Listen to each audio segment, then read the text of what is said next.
வணக்கம் தோழர்களே! நீங்கள் பார்த்துக் கொண்டிருப்பது மை சினிமா டாக்ஸ். என் பெயர் விஜய்.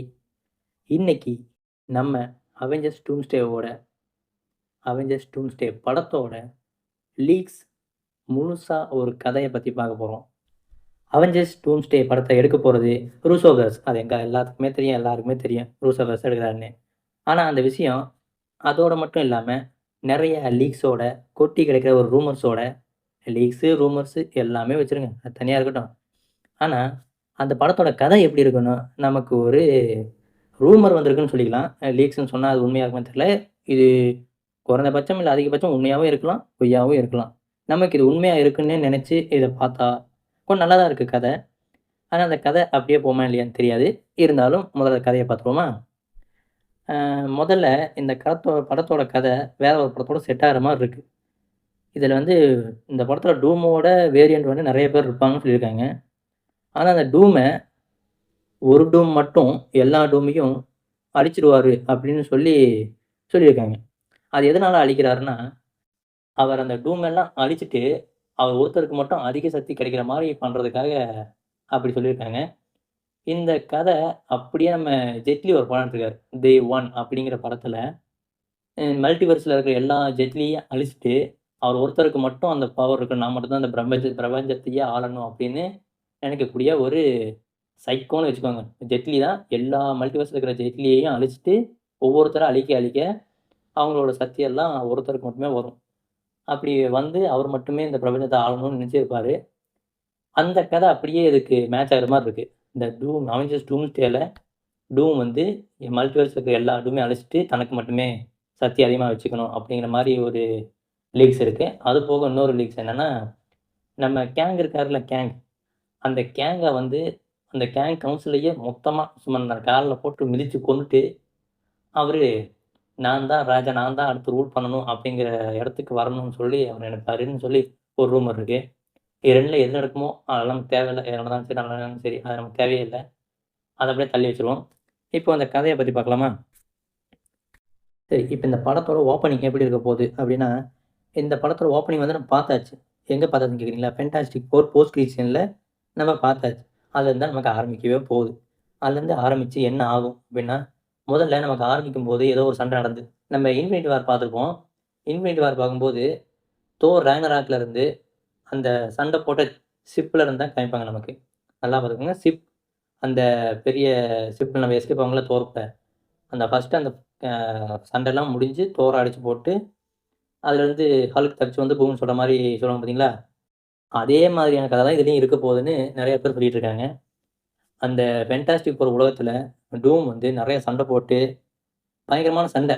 ரீட் ரிச்சர்டுக்கும், சூ ஸ்டார்ம், ஜானி ஸ்டார்ம் எல்லாத்துக்குமே சண்டை நடந்து, அவங்க எல்லாம் டூம் பிடிச்சு வச்சுக்கிற மாரியும், அதுலருந்து நம்ம ஃப்ராங்க்லின் ரிச்சர்ஸ் குழந்தை இருக்காங்கல்ல, குழந்தையும் பென்னும் மட்டும் எஸ்கேப் ஆகி எர்த் 616 இந்த இடத்துக்கு வர்ற மாரி தான் இந்த கதை இருக்கு. அதோட போஸ்ட் கிரெடிட்ஸ் தண்டர்போல்ட்ல நம்ம பார்த்துருப்போம். அந்த தண்டர்போல்ட் படத்துல தெரிஞ்சு பார்த்தீங்களா, அந்த கடைசில அந்த ஷிப் அந்த சீன் அதுல வந்து யார் வராங்கன்னா, நம்ப திங்கும், பென்னும் ஃப்ராங்க்லின் ரிச்சர்ஸும் தான் வரப்போறாங்கன்னு சொல்லி ஒரு சின்ன ரூமர். அந்த 3 பேரையும் அங்க கடத்தி வச்சுருவார் பிடிச்சு வச்சுருவாரு டூமு. அதுக்கப்புறம் இங்க வந்து இவங்க 2 பேரும் தான் வந்துருவாங்க. அதுக்கப்புறம் டூம் வந்து அந்த குழந்தைய தேடி நம்பர் 616 எர்த் 616க்கு வர்றது தான் கதை. வந்ததுக்கப்புறம் அவங்க எப்படி அத தடுக்க போறாங்கங்கிறத தான் கதையா கொண்டு போறத பார்த்துருக்காங்க. அதுக்கு முன்னாடி இந்த படத்துல எத்தன நடிகர் வரப்போறாங்கன்னா, எனக்கு தெரிஞ்சு அ மிகப்பெரிய ரூமர் என்னன்னா, அது என்ன சொல்லுதுன்னா 60 பேர் வருவாங்கன்னு தான் சொல்லியிருக்காங்க. 60 பேர் வர்றது உண்மையான்னு கேட்டா, கண்டிப்பா எனக்கு தெரியல. எனக்கு தெரிஞ்சு 60 பேருன்னா, சண்டைக்கு அதாவது இதுல முக்கியமான ஒண்ணு இருக்கு. என்னன்னா, அவெஞ்சர்ஸ் மட்டும் இல்ல, மியூட்டன்ட்ஸும் வரப்போறாங்கன்னு சொல்லியிருக்காங்க. மியூட்டன்ட்ஸ்ன்னு எக்ஸ்மென்ஸ். எக்ஸ்மென்ஸ்ல இருக்கிற நெறைய பேர் வருவாங்கன்னு சொல்லியிருக்காங்க. அதுல ஓஜி ஆக்டர்ஸ் நம்ம பழைய எக்ஸ்மென்லாம் பார்த்துருப்போம் பார்த்தீங்களா? அவங்க எல்லாருமே வரதா சொல்லியிருக்காங்க. வந்து என்ன பண்ண போறாங்க? ஒரேடியா கொல்லப் போறாங்களா? இல்ல அவங்கள வச்சு ஏதாவது கதை நகர்த்துவாங்களான்னு எனக்கு தெரியல. எனக்கு தெரிஞ்சு மிகப்பெரிய ஒரு சண்டை இங்க நடக்க போகுது. எக்ஸ்மேனுக்கும் அவெஞ்சர்ஸ்க்கும் நடக்குமா? இல்ல எக்ஸ்மேனுக்கும் நம்ம டூமுக்கும் நடக்குமாங்கிறது தெரியல. ஆனா நெறைய பேர் சொல்லியிருக்கிறது, எக்ஸ்மேனுக்கும் டூமுக்கும் தான் அதிகமா நடக்கிறதுக்கு வாய்ப்பு இருக்கு. ஏன்னா பழைய நடிகர்களெல்லாம் டூம வச்சு தான் போட்டு தள்ள முடியும். அந்த இதில பார்த்தா, டூம வச்சு தான் மத்தவங்கள போட்டு தள்ளுற மாரி சீக்வென்ஸ் போகும். அதில கண்டிப்பா டூம் தான் அதிகமான பங்கு வகிப்பாரு. ஏன்னா அவரு கெத்தா காட்டணும்ல, அதனால அவருக்கு தான் பங்கு அதிகமா இருக்கும். அது மட்டும் இல்ல நெறைய பேரு டூம் வந்து இதில தேனோஸ் மாரி இருப்பாரு அப்படின்னு நெனச்சிட்டு இருக்காங்க. இதில வந்து தேனோஸ் மாரிலாம் கிடையாது. இவர் தான் பயங்கரமான வில்லரு. சும்மா சொல்லப்போனா, இந்த மல்டிவர்ஸ்லயே மிகப்பெரிய த்ரெட்டுன்னு சொன்னா, அது டூம்ன்னு தான் சொல்லப் போறாங்க. ஏன்னா, அவரு பியூர் வில்லனா வரப்போறாரு. ஆனா, அதுக்கு காரணம் என்னன்னா, நம்ம ஆர்டிஜோவோட மரணம். ஆர்டிஜோட மரணம் எதுக்கு, எதனாலன்னு கேள்விப்பட்டிருப்பீங்க. ஆனா, எதனால மரணம் நடந்ததுக்கு அவரு இப்படி டூமா மாறுனாரு அப்படிங்கிற மாரி கதை கொண்டு போகும். அத சொல்றதுக்கு இல்லையா இருங்க சொல்றேன். அதாவது அயர்ன் மேன் இறந்ததுக்கு அப்புறம் டூமா உருவாகுறாரு அப்படின்னு ஒரு கதை. ஆனா, டோனி ஸ்டார்க்கே உருவாக போறதில்ல. வேற இடத்துல இருக்கிற டோனி ஸ்டார்க்கோட உருவத்துல இருக்கிற டூம்னு வச்சுக்கோங்க. அவர் வந்து பிறப்பிலேயே விக்டர் வான் டூம் தான். சரிங்களா? அப்படி இருக்கிற அவரு எப்படி, எதனால இப்போதைக்கு வெளிய வந்திருக்காரு அப்படிங்கிற ஒரு கதைய கண்டிப்பா சொல்லுவாங்க.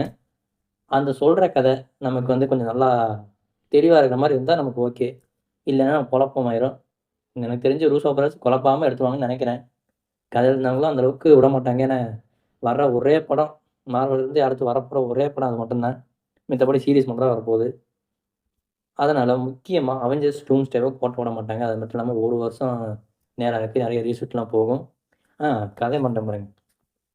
இதில அவரு எஸ்கேப் ஆகி வந்ததுக்கப்புறம், நம்ம பென்னும், இந்த தண்டர்போல்ட், நியூ அவெஞ்சர்ஸ் அவங்களும் சேர்ந்து அவங்க கிட்ட பென் எல்லாம் சொல்லுவாங்க. இப்ப ஹல்க் வந்து சொன்னாரு பார்த்தீங்களா? இன்ஃபினிட்டி வார்ல நம்ம டோனி ஸ்டார்க்கிட்டயும், டார்க் சைட்கிட்டயும். அது மாரி நம்ம பென் வந்து நம்ம எலினா பெரனோவா, பக்கி பான்ஸு, யுஎஸ் ஏஜென்ட்ஸ் அவங்ககிட்டலாம் சொல்லி சொல்லி எச்சரிக்கை பண்ணுவாங்கன்னு நெனைக்கிறேன். பண்ண வச்சதுக்கப்புறம், அவங்க இத பத்தின ஒரு ஆர்குமெண்ட்னா இவர் மட்டும் பண்ண போறதில்ல. நம்ம சாமையும் கூப்பிட்டு ஆர்குமெண்ட் பண்ண போறாங்க. அந்த ஆர்குமெண்ட் பண்ணதுக்கப்புறம் அவங்க என்ன பண்ணணும்னு அவங்களுக்குள்ளேயே ஒரு முடிவு எடுப்பாங்க. அந்த முடிவு எடுத்து தான் தனித்தனியான ஒரு டீம ஃபார்ம் பண்ண போறாங்க. இதுல எத்தன பேர் வரப்போறாங்கன்னா, இதுல ஒரு 4, 5 டீம் சேர்த்துக்குவோமா? ஆனா இருக்கறதுலயே பவர்ஃபுல்லான ஒருத்தர் யாருன்னா சென்ட்ரி கிடையாது. தார் தான். தார் தான் இருக்கறதுலயே பவர்ஃபுல்லானது. இதுல ஒரு 6 டீமா பிரிய போறாங்கன்னு கதை சொல்லியிருக்கு. அதுல வந்து தோரு, ஸ்பைடர் மேனு, அப்புறம் அ கேப்டன் அமெரிக்கா புதுசா சாம் வில்சன் இருக்கார்ல அவரு, அப்புறம் பக்கியோட டீமு. அதுக்கப்புறம் 2 டீம் இருக்கு. அத பத்தி அவங்க மென்ஷன் பண்ணல. இருக்கிறாங்க ஆனா. சரிங்களா? ஆனா இருக்க 6 டீமா மாறப்போறாங்க. அந்த 6 டீம்லயும் தனித்தனியான ஒரு மிஷன். தனித்தனியான ஒரு மிஷன் குடுக்க போறாங்க. அவங்க அத போய் என்ன அது டூம் இங்க வர்றதுக்கு முன்னாடி. டூம் வர்றதுக்கு முன்னாடியே இவங்க எல்லாத்தையும் பண்ண தான் போறாங்க. ஆனா அதுக்கு முன்னாடியே எர்த் 838ல என்னென்ன நடக்குதுங்கிறத முழுசா நமக்கு காட்டுவாங்க. காட்டி அங்க டூம நல்லா மிருகேத்திட்டு தான் நம்ம 616 எர்த்துக்கு வருவாங்க. வந்ததுக்கப்புறம் பயங்கரமான ஒரு என்ட்ரி டூமோடது இருக்கும். அது இருக்கும்போது எல்லாம் பயப்படுற அளவுக்கு இருக்கும்னு சொல்லியிருக்காங்க. அது மட்டும் இல்லாம நம்ம டூம் வந்து ஒரு சாதாரண மனுஷனா தான் இருந்தாராமா. அது டிவிஏல தான் இருக்கேன்னு சொல்லியிருக்காங்க. டிவிஏல இருந்து டோனி ஸ்டார்க் இறந்தத அவரால அக்செப்ட் பண்ண முடியாம, தன்னுடைய பவர அதுக்கப்புறம் அவர் தெரிஞ்சு, டூமா மாறுறதா அப்படின்னு சொல்லி கதை சொல்லியிருக்காங்க. உண்மையா இல்லையான்னு தெரியல. ஆனா இதுல முக்கியமான விஷயம் என்னன்னு சொல்லட்டுங்களா? இதுல மாஸ்ட்ரோ ஹல்க் வரப்போறாரு. அதாவது ஒரு 3 ஹல்க் இருக்குன்னு சொல்லியிருக்காங்க. ஒரு ஹல்க்கே இங்க பார்க்கறதுக்கு ரொம்ப கஷ்டமா இருக்கு. இதுல 3 ஹல்க் எங்கேருந்து வருவாங்கன்னு நெனச்சுக்கோங்க. மாஸ்ட்ரோ ஹல்க் கண்டிப்பா இருப்பான்னு சொல்லியிருக்காங்க. ஈவில் டாக்டர் ஸ்ட்ரேஞ்ச் இருப்பான்னு சொல்லியிருக்காங்க. அதுக்கப்புறம் முக்கியமான விஷயம் என்னன்னா, வாண்டா. இறந்து போன வாண்டா, டூம் கூட நிப்பாங்கன்னு சொல்லி ஒரு லீக் இருக்கு. இவங்க எல்லாரும் சேர்ந்து மியூட்டன்ட்ஸ பேத்தெடுக்க போறாங்க. பேத்தெடுத்து அவங்க கிட்னிய சட்னி ஆக்கி எல்லாம் விட்டுருவாங்க போல இருக்கு. அந்த அளவுக்கு கொடூரமா இருக்க போது படம். இதுல வந்து நீங்க பிளட் ஷேட் இருக்காது. ஆனா ஆர் ரேட்டட் கன்டென்ட்ல சும்மா தெறிக்க தெறிக்க சண்டை காட்சி வேணா இருக்கும்னு சொல்லியிருக்காங்க. பயங்கரமா இருக்கும்னு சொல்லியிருக்காங்க. ஏன்னா டூம ஒரு மிகப்பெரிய வில்லனாவே மாத்தலாம்னு முயற்சி பண்ணிட்டாங்க. டூம வந்து சின்ன வில்லனா மாத்த முயற்சி பண்ணல. ஒரு மிகப்பெரிய வில்லனா மாத்தி இந்த டூம்ஸ்டேவ சீக்ரெட் வார்ஸ் கூட கனெக்ட் பண்ணி, சீக்ரெட் வார்ஸ 2 பார்ட்டா பிரிக்கணும்னு தான் முடிவே பண்ணியிருக்காங்க. ஏன்னா சீக்ரெட் வார்ஸ்லாம் ஒரு பார்ட்ல சொல்லக்கூடிய ஒரு விஷயமே கிடையாது. அது மட்டும் இல்லாம, அவ்வளோ சீக்கிரத்தில ஒரு சின்ன கதையா சொல்லி முடிக்க முடியாது. ஒரு 3 மணி நேரத்துல சொல்லி முடிக்க கதையே இல்ல. எனக்கு தெரிஞ்சு டூம்ஸ்டே ஒரு 4 மணி நேரம் வந்துச்சுனாலே அது சின்னதா தான். டூம்ஸ்டேவ கொஞ்சம் 4 மணி நேரம் நீங்க குடுத்தீங்கன்னா வச்சுக்கோங்க, ஒரு நல்ல பார்ட்டா இருக்கும். அதுவும் சின்னதா தான் நமக்கு தோணும். அவெஞ்சர்ஸ் படம்லாம் எப்பவுமே சின்னதா இருக்கிற மாரி தான் தோணுது. அதெல்லாம் பெருசா குடுக்கலாம். சீக்ரெட் வார்ஸ்லாம் ஒரு 10 மணி நேரம் இது பண்ணி 5 மணி நேரம், 5 மணி நேரம் தனித்தனியா குடுத்தேன்னு வச்சுக்கோங்க, நான்லாம் உட்காந்து பார்ப்பேன். அந்த அளவுக்கு நான் மெருகேறி இருக்கேன். அது அதுக்கு முன்னாடி இன்னும் கொஞ்சம் விளக்கம் சொல்லப் போறேன். நெறைய லீக்ஸ் இருக்கு சொல்றேன். அதுக்கு முன்னாடி நம்ம சேனல சப்ஸ்கிரைப் பண்ணிக்கோங்க. சப்ஸ்கிரைப் பண்ணி, லைக் பண்ணி, ஆல்ன்னு குடுத்துக்கோங்க. அப்பதான் இது என்னோட முதல் வீடியோ. நான் அதிலேயே 11 நிமிஷம் வரைக்கும் பேசியிருக்கேன். கண்டிப்பா நீங்க ஆதரவு குடுப்பீங்கன்னு நம்புறேன். ஆதரவு குடுத்துக்கோங்க. நான் எப்போதுமே எனக்கு எப்பப்பலாம் சொல்லணும், நெறைய இன்ஃபர்மேஷன் சொல்லணும்னு தோணுதோ, அப்பலாம் நான் அனைத்து எல்லா மூவிகள பத்தியும் சொல்றேன். எல்லா படங்கள பத்தி பேசுறேன். சீரிஸ் பத்தியும் பேசுவேன், அனிமே பத்தியும் பேசுவேன். ஏன் டிவி சேனல்ல ஒரு சீரியல பத்தி கூட சொல்றேன். நீங்க கேட்டுக்கோங்க. சரிங்களா? ஆனா எல்லா நாளும் சொல்லுவேனான்னு கேட்டா கிடையாது. எனக்கு வேற வேலையும் இருக்கு. அத முடிச்சுட்டு நான் எனக்கு டைம் கிடைக்கும்போது சொல்லுவேன். ஓகே. இப்ப முக்கியமான ஒரு இது என்னன்னா, நம்ம கேப்டன் அமெரிக்கா, அயர்ன் மேன், அப்புறம் ஹாக்காய், வாண்டாங்கிறேன். ஹாக்காய், நட்டாசா, நம்ப தோர். இந்த 5 பேருமே ஓஜி வர்றாங்கன்னு சொல்லியிருக்காங்க. ஓஜின்னா 5 பேர். மொத 5 அவெஞ்சர்ஸ் இருந்தாங்க பார்த்தீங்களா? அவங்க மறுபடியும் இந்த படத்துல வர்றதா சொல்லியிருக்காங்க. ஆனா அது டூம்ஸ்டேல வருவாங்களா? இல்ல சீக்ரெட் வார்ஸ்ல வருவாங்களான்னு எனக்கு தெரியல. ஏன்னா இப்ப வரைக்குமே நம்ம அவெஞ்சர்ஸ் குரூப்ல எர்த் 616ல ஒரு தலைமையே இதுவரைக்கும் இல்ல. ஒரு சரியான தலைமை இல்ல. சரியான தலைமை இல்லன்னா நிஜமாவே கிறிஸ் எவன்ஸ் கேப்டன் அமெரிக்காவ தவிர, இப்ப வந்து யாருகிட்டயுமே ஒரு தலைமைங்கிறதே கிடையாது. அவங்களா போற போக்குல ஏதோ ஒண்ணு செஞ்சுட்டு போறாங்களே தவிர, ஒரு தலைமை இல்ல. எனக்கு தெரிஞ்சு ஆர்டிஜே அயர்ன் மேனாவும் ப்ளே பண்ண போறாரு. டாக்டர் டூமாவும் ப்ளே பண்ண போறாரு. 2 கேரக்டர்லயும் ஆர்டிஜே ப்ளே பண்ண தான் போறாரு. அத நம்ம தான் பார்க்க தான் போறோம். அதுல உண்மையான அவெஞ்சர்ஸ் யார் யாருன்னு கண்டிப்பா சொல்லப் போறாங்க. மிகப்பெரிய ஃபைட் அயர்ன் மேனுக்கும், டூமுக்கும் இருக்கும்னு சொல்லியிருக்காங்க. அப்போ நம்ம கிறிஸ் எவன்ஸ் கேப்டன் அமெரிக்காவா வருவாரா? இல்ல வயசான கேப்டன் அமெரிக்கா வருவாரா? இல்ல நொமேடா வருவாரான்னு தெரியல. எனக்கு தெரிஞ்சு இப்போதைக்கு நம்ம வயசான கேப்டன் அமெரிக்கா இருக்காரு பார்த்தீங்களா? அவர டீஏஜிங் பண்ணி கூட்டிட்டு வரார். டீஏஜிங்ன்னா, இந்த நீங்க ஆண்ட்மேன் படம் பார்த்தீங்கல்ல? சாரி அவெஞ்சர்ஸ் எண்ட் கேம் பார்த்தீங்கல்ல? அவெஞ்சர்ஸ் எண்ட் கேம்ல நம்ம ஆண்ட்மேன உள்ள அனுப்பி சின்ன பையனாவும், பெரிய வயசானவனாவும், டீனேஜ் பையனாவும் மாத்திருப்பாங்க ஞாபகம் இருக்கா? அதே மாரி நம்ம வயசான கேப்டன உள்ள அனுப்பிச்சு, அ சின்ன பையனானா அந்த நம்ம ஃபர்ஸ்ட் அவெஞ்சர்ஸ்ல இருந்த கேப்டன் அமெரிக்கா மாரி மாத்தி கூட்டி வர்றதுக்கு பிளான் இருக்குது. ஏன்னா, அதிலேயே அவங்க அடித்தளம் போட்டாங்க. கிறிஸ் எவன்ஸ எப்படியாவது யூஸ் பண்ணிக்கலாம். கிறிஸ் எவன்ஸ் கேப்டன் அமெரிக்காவ எப்படி யூஸ் பண்ணிக்குவோம்னு தெரிஞ்சு தான் அவெஞ்சர்ஸ் எண்ட் கேம்ல அவங்க ஏற்கனவே அந்த மாரி ஒரு பிளான போட்டு வச்சிருக்காங்க. அது நம்ம கேங்கு இப்ப மண்டைய போட்டுச்சுன்னா, அது கேங்கே போயிருச்சு. கேங் டைனோசரே இப்ப போயிருச்சு. அதனால அத வச்சு கிறிஸ் எவன்ஸ அ வர வைப்பாங்க. அது மட்டும் இல்லாம ஒரு படத்தோட இன்டர்வியூ அப்ப அதே ஃபர்ஸ்ட் அவெஞ்சர்ஸ் ஹேர் ஸ்டைலோட கிறிஸ் எவன்ஸ் இருப்பாரு. எனக்கு தெரிஞ்சு அது இந்த அவெஞ்சர்ஸ் டூம்ஸ்டேக்கு இல்ல சீக்ரெட் வார்ஸ்க்கு 2க்குமே சேர்த்து தான் எடுத்திருப்பாங்க. டூம்ஸ்டேவ்லயும் இருப்பாருன்னு சொல்லப்படுது. சீக்ரெட் வார்ஸ்லயும் இருக்கறதா சொல்லப்படுது. ஆனா பயங்கரமான ஒரு சண்டை ஓஜி அவெஞ்சர்ஸ்க்கும், டூமுக்கும் இருக்குங்கிறத நான் உறுதிப்படுத்திக்கிறேன். இதுல ஹல்க்குக்கு என்ன பண்ண போறாங்கன்னு எனக்கு சத்தியமா தெரியல. அப்படியே இருந்தாலும், கண்டிப்பா ஹல்க்குக்கும் ஒரு பயங்கரமான சீன் குடுப்பாங்க. அத மேஸ்ட்ரோ ஹல்க் கூட ஒரு சண்டைய போட வச்சாங்கன்னா ரொம்ப நல்லா தான் இருக்கும். இதுவரைக்கும் வீக்கா காமிச்சிருந்த ஹல்க்க ஒரு பயங்கரமா காமிச்சிரலாம். ம் லீக்ஸ்ன்னு சொல்லியிருந்தீங்க. அப்ப எப்படா சொல்லப் போறேன்னு கேட்டா, கண்டிப்பாங்க இந்த படம் பயங்கரமா இருக்கும். அது மட்டும் இல்லாம நம்ம ஓஜி அவெஞ்சர்ஸ் எல்லாருமே கூட வராங்க. அப்புறம் முக்கியமான கதாபாத்திரமான ஸ்பைடர் மேன் இருக்காரு பார்த்தீங்களா? ஸ்பைடர் மேனுக்கு பெரிய ரோலா குடுக்கப் போறதில்ல. ஒரு சின்ன ரோலா தான். சின்ன ரோல்னா, ரொம்ப முக்கியமானது இல்லாம, நம்ம இன்ஃபினிட்டி வார்ல பார்த்துருப்போம்ல ஸ்டார் லார்டுக்கு குடுக்குற அளவுக்கு தான் இருக்கப் போகுது.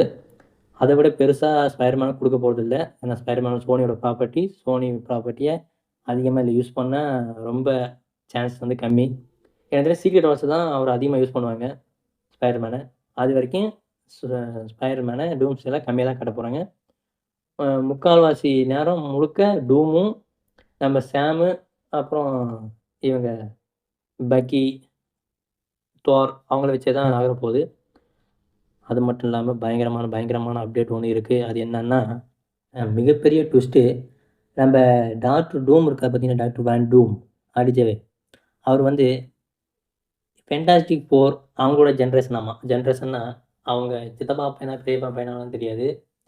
அவங்க ஓல்டு வெர்ஷனா இருக்கலாம். இல்ல நம்ப மிஸ்டர் ஃபென்டாஸ்டிக்கோட பையனோட பையனா இருக்கலாம்னு சொல்லி ஒரு லீக் பொறந்திருக்கு. இது என்ன பையனோட பையனா? அது எப்படி தெரியுமா இருக்கு? இது சொல்லும்போது, ஃபிளாஷ் ஓல்டு சீரிஸ் இருக்கும். Old serial. அதுல அ எட்வர்ட்ன்னு இருப்பாரு பார்த்தீங்களா? நம்ம ஃபிளாஷோட லவ்வரோட. அந்த லவ்வரோட பையனோட பையன் தான் இந்த வில்லனா வந்திருப்பான். அந்த மாரி ஒரு கதைய தான் இங்க கொண்டு போறாங்கன்னு நெனைக்கிறேன். அப்படி கொண்டு போனோம்னா ரொம்ப ரொம்ப நல்லா தான் இருக்கும். எப்படி கொண்டு போவாங்கன்னு தெரியல.